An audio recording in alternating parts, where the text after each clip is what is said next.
This program is brought to you by the Georgia Neurosurgical Institute.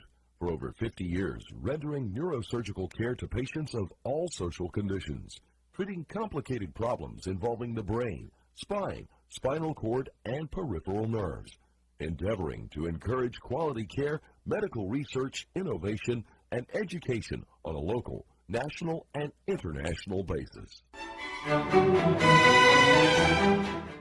Good evening. My name is Joe Sam Robinson. It's my pleasure to have with us once again Dr. Buck Melton. Buck, as I know many know out in TV land, has a substantial chance of a trip to Washington. Substantial? Substantial. Well, I'm not saying under what reason that you might go there, but well, certainly, that's different. So, yeah. Certainly you might be there at some point. Well, I'm actually planning a trip up there sometime in the next few months, but what is the vice presidency? It was the Naval Observatory? That's fairly recent. I think the last 50 or 60 years. I can't remember when he got that. Buck, if you don't make it there, maybe you could come back with your picture in front of the Naval Observatory, and maybe I think your fans out at TV land would enjoy that, I believe. Okay. Well, it's a pleasant place to visit. I've driven by many occasions. So. Oh, good. I think I'd like it much better than the White House. So. Well, I mean, it's a little less ostentatious, I think, right? Yes. You know, it's a little nouveau for the White House, I think, for many tastes. You know, a little too much froth. Yes. Yeah. Some more gentlemen would probably find a better home at the Naval Observatory. I think so. Okay. Yeah. Well, on that point, let's move along. Indeed.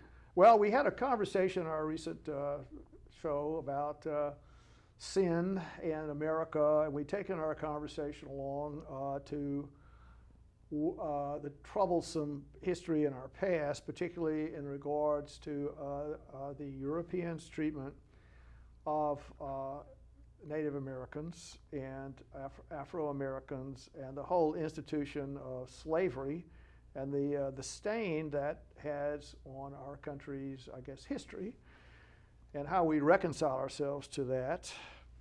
And I think our sort of thrust of what we were doing is we're talking about contemporary ethical arrangements and the ethical arrangements that would have existed several hundred years ago.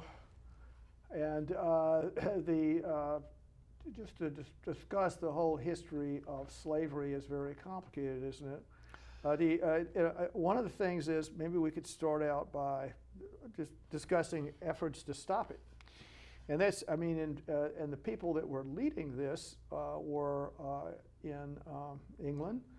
I think Charles Fox was a really extraordinary person. It was quite a guy here, to put it mildly, but he was a big person to try and stop it. The Whigs tried to do something about it. Wilberforce, the Society of Friends. Yes, the Quakers pushed, and there was a tremendous effort that was picking up steam in different countries in Europe. Also, as the 19th century rolled along, do you think some of that was the contradictions between liberty and slavery? Obviously, there's a huge, and if you, just to go back to the divine right of kings, the notion of servitude, well, we have that tossed in the hopper, or maybe everybody has in some station in life to make the societal organ function.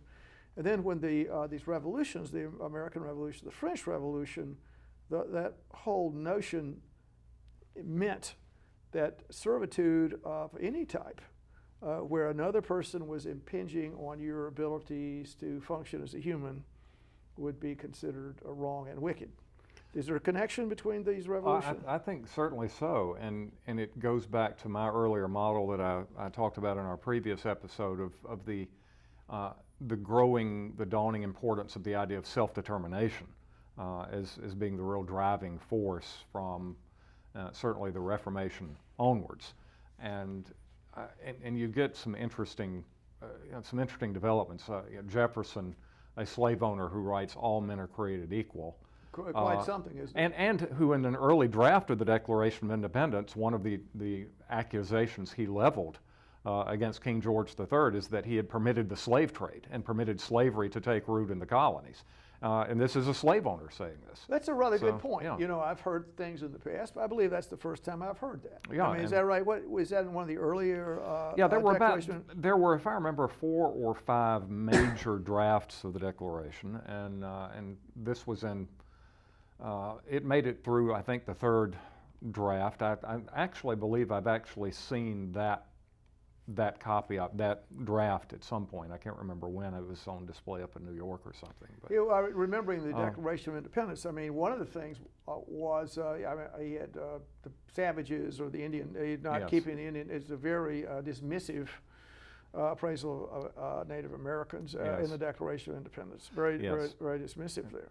I think that, and going back to my theme about the idea of civilization being how well we keep our reptile brains and our baser instincts stamped down, if you view humanity as tribal, as an us versus them kind of arrangement, I think you could also, and we really need an anthropologist for this or a sociologist, but it seems to me that if you are a member of the tribe, then you get full rights, or at least some large degree of rights. And if you're outside the tribe, you have no rights at all. And that as the human family has grown, and in terms of sheer numbers of people and the communication between different ethnicities and different populations in different regions has grown, the notion of the tribe, the size of the tribe has expanded. And this has caused a lot of interesting things. So for instance, if you're a Puritan in Massachusetts, you've got rights. If you're not a Puritan, if you're a separatist, if you're an antinomian, if you're a Baptist, if you're an atheist, and you're not a member of the tribe and you don't have rights, and we can burn holes in your tongue or press you to death with stones.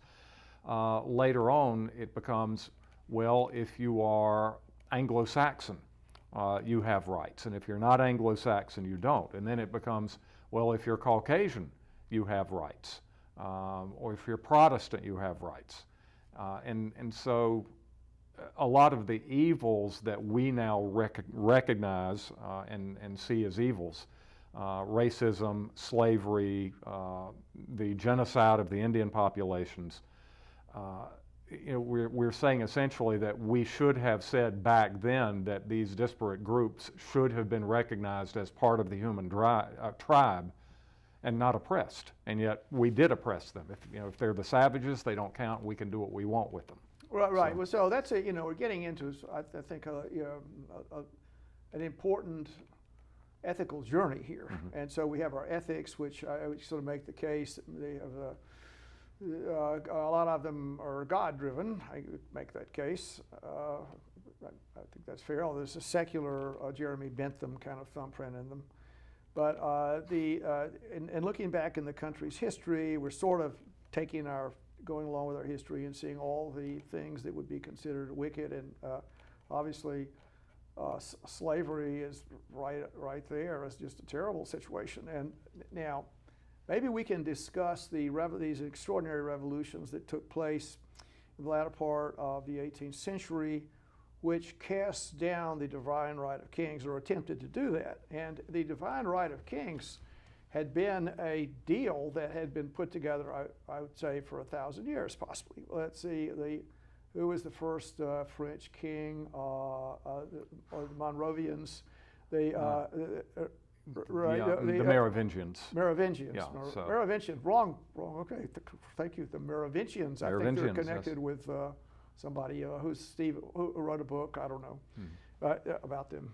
Clovis, probably. Clovis. That's Clovis who it is. All right. Right. So this is, I think, I want to say 1496 or some year like that. 496. 496. I say 496. Yeah. Excuse me. 496. So the idea is, all right. So the kings are these savages.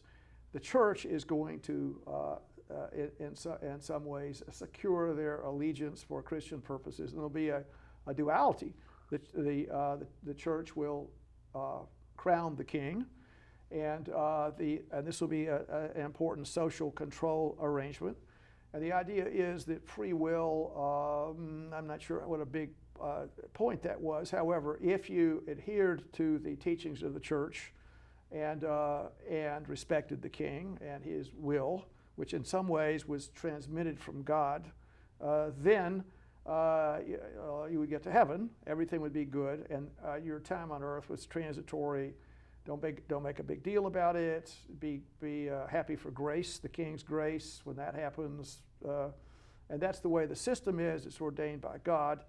And that just stayed there for a long time, and 1,000 years possibly. And then the whole, I think the way the change took place initially was with religion.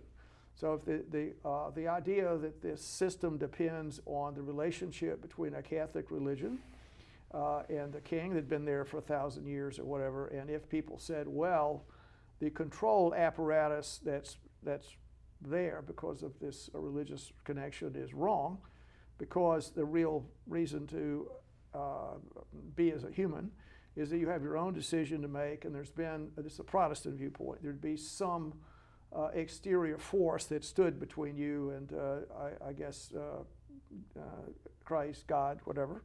And then once that was tossed aside, you would be a better person. And then the idea of the kings were standing in the way. That's kind of a big overreach in all this.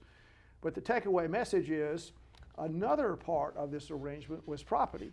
So property was there, and if you might have it, you didn't have it, and the idea that you had a place at the table depending on property. So if you look at where there was a clash between property and I guess you could say human rights, that still goes on. So one of the things about I say land possession and also slavery is the idea you can have another person as your property. You have another person as your property. And if if you owned an estate, you had serfs there, well, they were sort of your property. You have indentured servants, they were sort of your property. If you had if you were, I don't know, you were a skilled tradesman and you had apprentices that were working for you, had some kind of property relationships.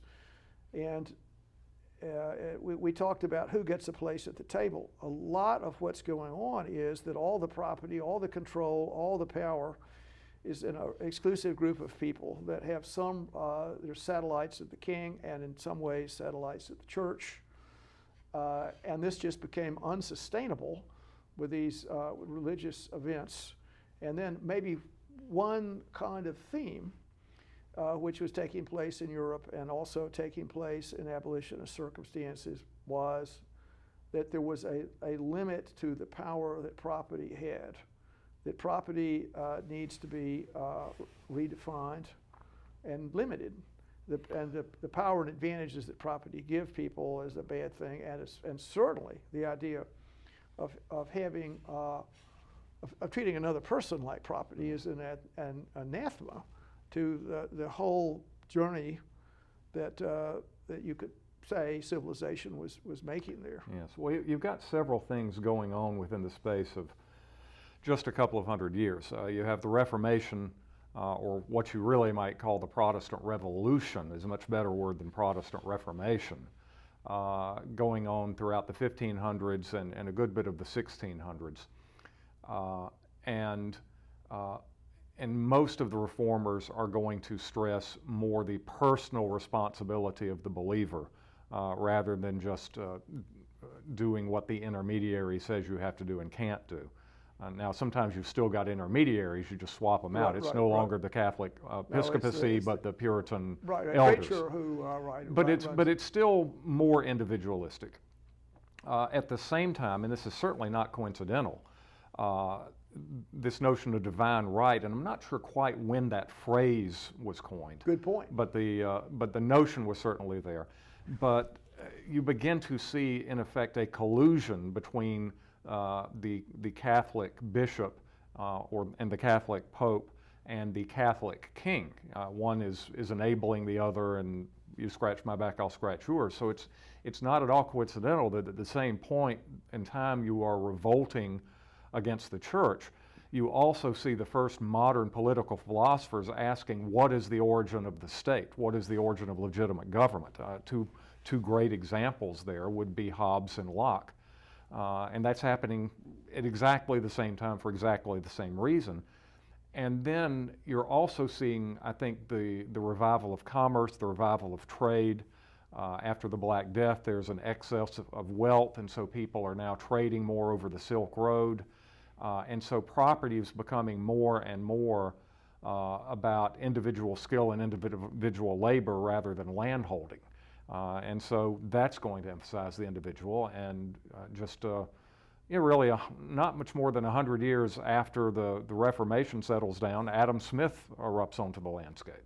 So, well, it's yeah, really, all this happening at the we're same time. parsing out some, I think, some interesting issues here as we assess our country and sort of from our viewpoint. You know, one of the things is Max Weber's Protestant ethic, the idea, and we could ask that question about property, pursuing property to the nth degree.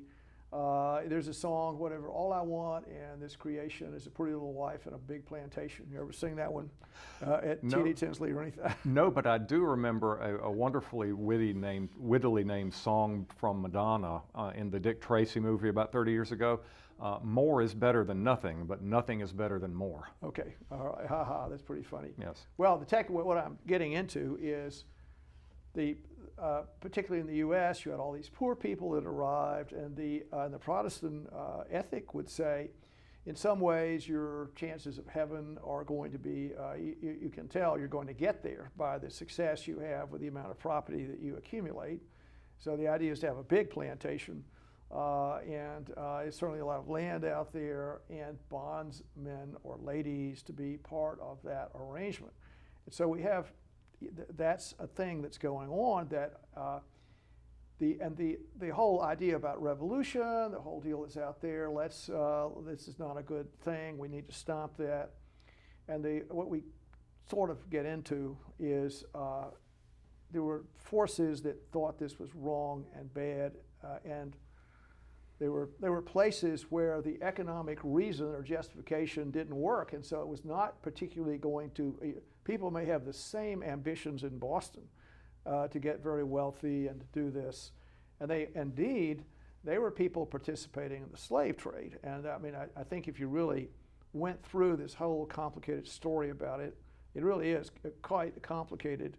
And I think a neutral inquiry into it would disclose all kinds of malefactors, all kinds of bad things that took place. Presumably, a lot of it happened, I think, before the liberty arrangements that took place after the English Civil War, and particularly after the revolutions. So if you have divine right of kings, I think that comports easier with slavery and servitude.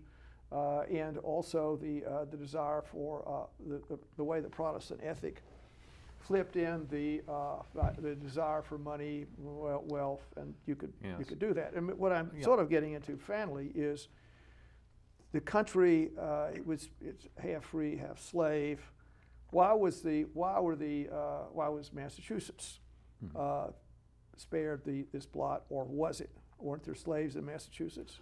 Originally there was, but I can't remember when it practically died out. There's a good argument that you can make that legally slavery was still legal in Massachusetts as late as the 1830s or 1840s. Now, I don't think you would have seen a slave there for at least 100 years by then. But I think what you're describing here is the transition from status to contract. Status being a situation where you are born into a situation, and no matter how intelligent you are, no matter how hard you work, you are always going to be in that status. It's a caste system. So if you are born a serf and you're bonded to the land, you're going to die a serf, bonded to that land no matter what you do. If you're born a commoner, then you're always going to be a commoner. There's nothing you can do about that. So, and that's status. And that really is what people are starting to object to more and more as we move farther into the Protestant Revolution and the Puritan work ethic. Whereas contract is a much more mobile arrangement that, depending on the deal you can make for yourself, then you can be upwardly mobile. You can move into a different different social strata. You can buy your way into at least the House of Commons, if not the Lords. You can for sale, lordships are for sale, particularly depending on how rapacious the king was. Yes. Well, I mean, just to take that point, I mean, I think we're getting into some important issues. One of them is I think that's a very appropriate thing to bring status up, which is a big deal, and it would depend, let's say, on I don't know, well, your skin color or your speech or whatever. I mean, or your gender, as far as that goes. Yes. So people would say, I don't like my gender. What can I do about it? Or so people are created and somehow are in niches that they didn't choose. It just happened. And if I think in the past, say if we're living in, I don't know, we're living in Sussex in 900 AD or whatever. Well, there may be a terrible situation, but the idea is an afterlife is going to make this situation irrelevant. So people can accept the status situation with the idea that it actually gives them maybe a foot up on getting into heaven. I mean, because there's less temptation. The powerful often run amok. If it's impossible for you to steal anything or do anything to anybody, your power is so limited. All the prohibitions that are listed in the Bible are less obvious for you. So maybe you have a better chance of doing that. Well, as the confidence that people repose in the afterlife, it made it lessened. It made it less acceptable to be in this state of servitude. It was involuntary servitude. And I think your point is right on target. And we could then sail. Good point. We could sail the issue into contracts. Yes. Which is interesting. Although we could back up a little bit from that, and it doesn't even require a disbelief or a lessening of belief in the afterlife to emphasize this or to de-emphasize status, because shortly before the Reformation began, you see the beginning of Renaissance humanism, and this is still a very religious movement, but it shifts the emphasis from the afterlife to the current life, and that this is not just a way station, that what we do here matters. And you see that beginning in the mid-1400s, so you've got a 50 or 75-year lead time over the Reformation, which might have actually helped produce the Reformation when you come and think about it, the emphasis on the individual. Well, you could also say the glorification of the human body, the idea of sort of the human glory, as opposed to divine, although the two are mixed up a lot, and the rediscovery of the classical world, painter and the people that were the patrons, I think had this vested interest in. They had the idea that, man, this is really cool. I'm going to really enjoy life as much as I can, and I will have the Pantino that happy. I'll pay, I don't know, Michelangelo to do something or whatever.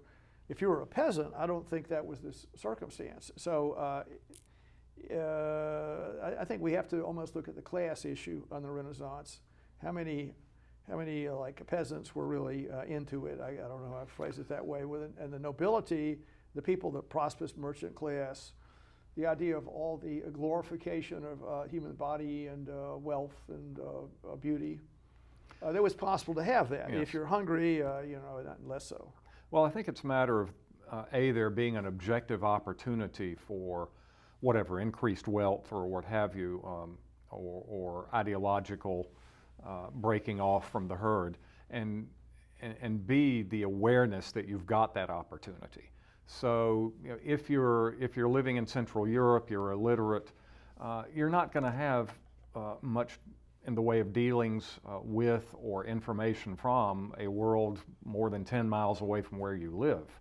On the other hand, if you get on a boat, you go 3,000 miles across an ocean and there's unending land, and you have to work to hold on to that land, beat right. the Indians down, kill them, and then to have somebody back home say, no, we're not going to give you any representation. So you've got the opportunity, and you know that it's being withheld from you. That's what leads to the revolution. I think there are two things required for a revolution. One is that you're in a bad position, and secondly, the rules of the game are stacked against you.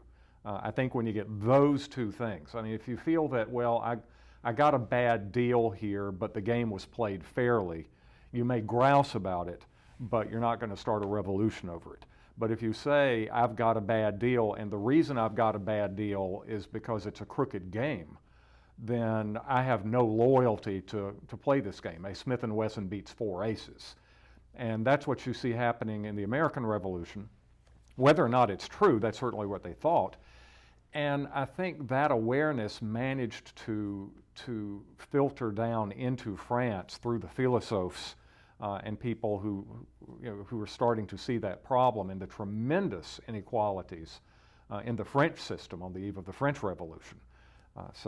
And that's what lit that fuse. Well, good. So, I mean, I really want to sail the ship into the good turn of phrase, contracts. Yes. So, I mean, what we're doing here, I mean, maybe the social contract and the contract that people have. So I sort of mentioned the medieval world. So there is a contract that you have, and the contract is you're going to get to heaven if you do 1, 2, 3. The other point is that if you go past certain restrictions, something terrible is going to happen to you. I mean, they're going to cut your head off, pull your eyeballs out. But you see, I wouldn't call that a contract because that's a diktat. Here, I'm setting up the rules, and you're going to live by the rules, and you might benefit from the rules, but you've got no option about the rules. You have to do this if you want to get into heven, and if you do that, I'm going to kill you. Well, let's go. I think we're on an important subject here. So the idea is, does any human in the world, when they come from their mother's womb or whatever, do they sign a contract when they appear? And the issue is, no, they don't. And so everyone, more or less, is given a contract that says, here's a piece of paper that you had nothing to do with it, but here's your contract, and your contract is you happen to be J. Paul Getty's kid or whatever. You're going to have $100 trillion, or you're in this terrible situation where you're born in horrible arrangements. And the other point that happens is the amount of what your body is like. So maybe you're going to be able to jump 12 feet in the air, or maybe you're going to be a small diminutive creature or whatever, or maybe you will be blind, or all your physical health, everything is outside of your control. So the people that appear in these circumstances, there are a couple of things. Number one is, and I think it's an important word in the world, is fairness. Fairness. What is that? I think that means that the contract arrangement is acceptable. It seems to be a neutral observer would say this contract is an acceptable arrangement. And you could say that in regards to an earlier world, the big deal about the contract was everybody that at least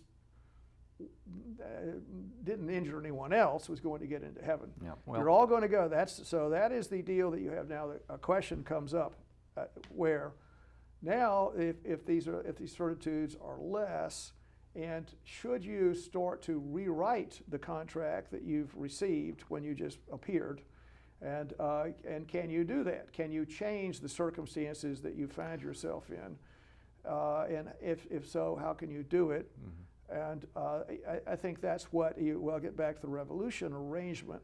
And I hate to cut you off, but we're running low on time. All right, well, here. Good. Buck. And my final comment, and I think we need to investigate this more, is I think your argument is we all at least start in life with an imposed status. And so Yes. the question is, can we escape that into pure contract? Well, I think that's pretty good, Buck. And I think once you get in Washington, I think these conversations that we're having tonight will serve you well as you attempt to seize the tiller of the state here. Up in D.C., I think given those politicians up there, it would be pearls before swine. Well, that's, okay. Well, thanks for coming, Buck. Thank you, sir. Talk some more. Thanks. This program is brought to you by the Georgia Neurosurgical Institute.